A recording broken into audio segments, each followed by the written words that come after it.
Hey guys, it's a Sunday afternoon here and very rainy, but I wanted to shoot a video. I watched, for those of you that follow Zach on his pro channel, he shot a video about HVAC sales tactics. The big company versus the small company, I guess you could say. That's basically what I'm going for here. He told a story of when he went on a job estimate, and I'm going to tell you a story about one that I went on that is almost identical to his. We have one very large company here. I mean, large for the area. They're pretty big though. Heat and air company. And then we have another one that is a little smaller than them, but still pretty decent size. They both have Salesman, okay? So anyway, my phone rings one day. I'm driving my truck, phone rings, I answer it. Hey, Israel Air Conditioning, how can I help you? It's a lady, she says, hey, my air conditioning heating system is really old. It's got to be 25 to 30 years old. I'm just ready to upgrade. She goes, it actually still works pretty decent, but I'm just ready for a new one. No problem. I give free estimates. When can I come by? Whenever you want. Okay. So we set up a time. She gave me her address, all that good stuff. So when I pull up, and she's got a big driveway, so when I pull up, I see one of my competitors' trucks. It's the large company here, the larger one. And I said, okay, I'll just sit in the truck and I'll wait till he's done. So I just kind of pulled off to the side, and I sat there. And he's driving a little Ford, just a little F-150 single cab, no toolboxes, no ladder rack, nothing. And it's got their company information on it and all that. Here I am, I'm in a big 3/4 ton F-250 with the service bed with a ladder rack, ladders everywhere, tools everywhere, Freon jugs in the back, old parts, capacitor stuff laying in the back of my truck because I've been working. This guy's truck is clean as a whistle. Okay? There's nothing in the back. There's nothing. So I'm sitting there. I was kind of dealing on my phone, looking to see what else I got to do, and just waiting on him to come out and leave, because I'm not going to go in there and do that. Well, this guy comes out. He's got slacks on.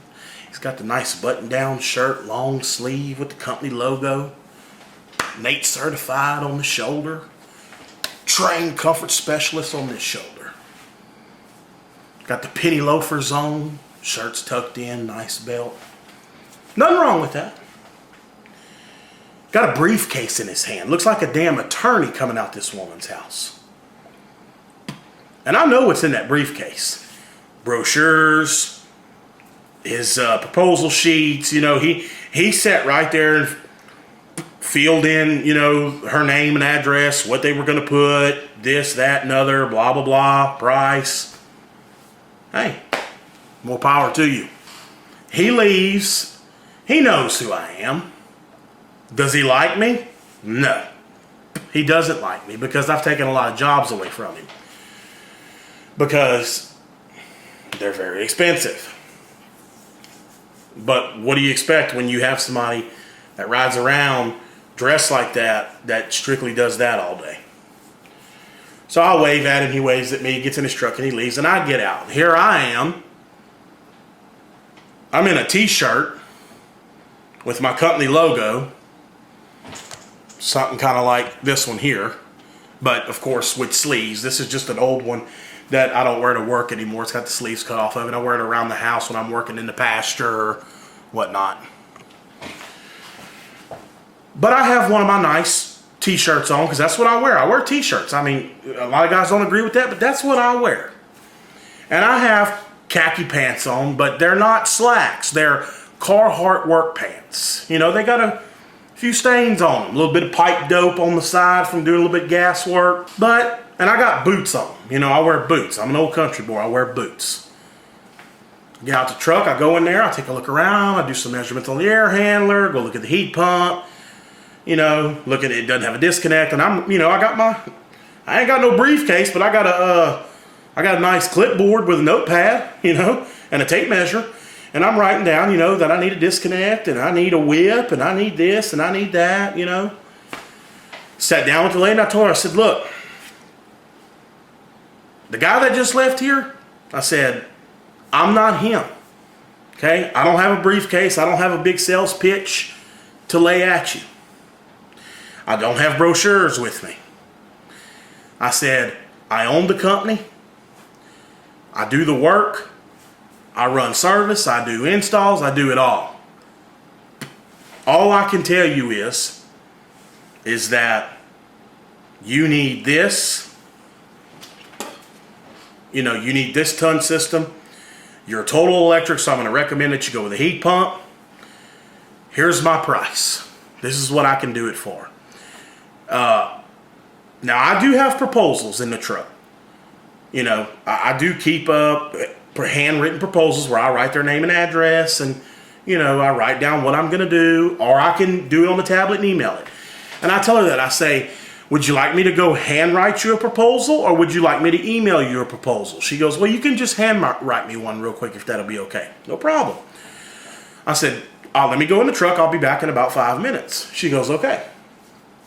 So I go in the truck and I got a nice little proposal sheet, with my, you know, logo on it and stuff. And I write in there, you know, I'm going to do a 3-ton heat pump, 14 SEER, blah, blah, blah, blah, blah. You know, just give her an estimate. She says, well, he left me 4 quotes. I said, well, I'm sure he did. I mean, I told her, ma'am, I can do you 4 quotes, but I've got other jobs I got to go do, so it'll be tomorrow before I can get you the other 3. She goes, well, he priced me a 20 SEER train, variable speed. Yeah. Yes, ma'am. He told me train was the best. That's his opinion, ma'am. Basically what I told her, I said, look, ma'am, like I said, I'm not a salesman, okay? I do installs. I have a 14 SEER on my, well, actually I have a 15 SEER. I said, I have a 15 SEER on my house. 14 SEER's just as close. I said, if I put the right air handler in, I can get a 15 SEER out of it. You don't need any more than that. Here's my price. She goes, well, his cheapest price was a hell of a lot higher than your price. I said, well, yes, ma'am, I know that. I said, I'm not going to sit here and paint you a big pretty picture. I'm not some big sales guy. All I can tell you is that here's the price, and I do the work myself, and when I get through, you'll have a nice system. She goes, you know what? I like that. She goes, I've got estimates from 2 other people. She goes, and I can see that you work for a living, and you're trying to make a living, and, you know, she said, I want to go with you. You got the job. This was a while back. This was over the summer. And I said, okay, well, I appreciate that. When would you like to do it? She goes, whatever's convenient for you. Because she said, like I said, this one does work enough to keep me comfortable right now. I said, okay, well, let me look at my schedule and I'll call you back in about an hour. She said, fine. So I called her back about an hour later. We set up a date and we did the job, you know. And she was very satisfied with my work. But what I'm trying to make is that, you know, I know that the slacks and the pretty shirts and all that, I know some people like that. They don't really, and sometimes they don't like a guy like me that comes in with a t-shirt and Carhartt, you know, work pants on that got a few stains on them and is a one-man operation or one man with a helper. But, you know, guys, sometimes those guys with the slacks and all that, sometimes it's not your best route to go. I mean, those guys are going to be high. And, you know, they're just, that's their job, is to sell. And basically the point of this video is if, you know, if a homeowner watches it, just because your heating and air man of choice pulls up in a truck that's a little dirty, of course, make sure he's licensed and all that, but but just because he pulls up in a truck that actually looks like it's been worked out of, and he doesn't pull up in a nice big clean vehicle, and he's not wearing slacks and all that, don't assume that he's a bad guy and he doesn't know what he's doing. Because 9 times out of 10, that guy knows what he's doing a hell of a lot more than the guy with the slacks. Because the guy with the slacks, you'll never see him again. When you saw him, that is the last you're going to see of him, because he doesn't know how to install that stuff. He might know how, or he might have years ago, but he doesn't do it anymore. So it's nothing but a sales pitch, and that's where your high prices come from. And more than likely, that company is going to do,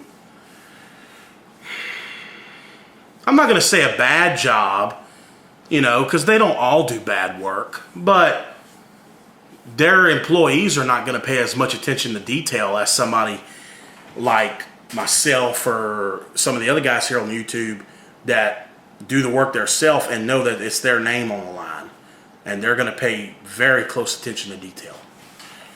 So, but leave me your comments. Let me know what you think, versus big and small like that, but it's the guy with the slacks and the briefcase and all that.